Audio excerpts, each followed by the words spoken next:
Hello, and welcome back to a summary for Unchained, a Changeling Lost campaign. We opened up with the car accident. No one was hurt, but as people went out to check the car, it was just too much of a torrential downpour to quite figure out the problem. The wheel looked like it was bent in a way it shouldn't be. With that, they opened the trunk and dove into the hedge, coming out in an old rusted vehicle in the thorns. There they fought their way to find their way home, some taking a loop while Alice made dinner to recover everyone's wakefulness. They came out, ate, and discussed next steps. Alice and Amber decided they were going to the Red Witch to get some answers on what to do next. Though it was a little rushed, no one questioned as Alice and Amber set out. The others debated on what to do. Eventually, they decided they were going to try and find the library. And did they ever? But not the one they were looking for.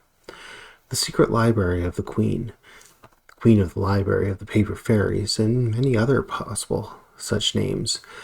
They came to a library with coiled stairs around, wooden bridges that stretched across vast emptiness, with floating bookshelves hovering just out of reach.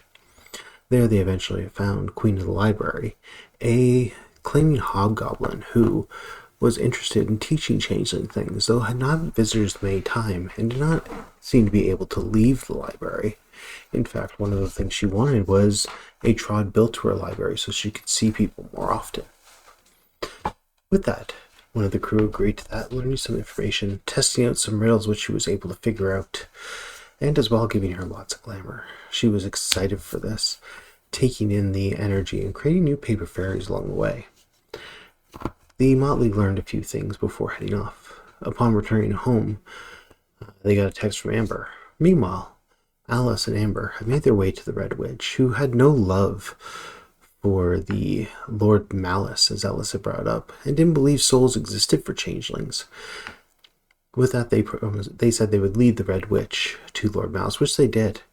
Lord Malice invoked a contract that he normally does when encountering people he doesn't know or doesn't trust, the royal court.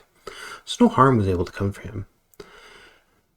Deciding what to do, Alice invited him back to Ironside, releasing him from his binds of this world. With that, he promised he'd meet Alice at the McDonald's. He'd wait there 24 hours when he arrived. He just had a few things to finish up in the hedge. And with that, Alice and Amber waited. Amber questioning as Alice revealed she intended to kill Lord Malice. And Amber worried for her. With that, the two returned to Earth and waited at the McDonald's. The rest of the Motley, being informed, made their way there, but not before arranging a meetup for Sade and Tig in the therapy session that Sade desperately needs. While the others, it was eventually discovered, and listening to the request of Summer, they came up with an alternative, offering up the touchstone of Alice. Tig went to wipe the memory of her regrets, and managed to do so, but others were wiped as well. Has something changed in reality? Are the seasons more powerful than laying on? Will the storm continue? We'll find out all that in next time, maybe, at the table. Bye for now.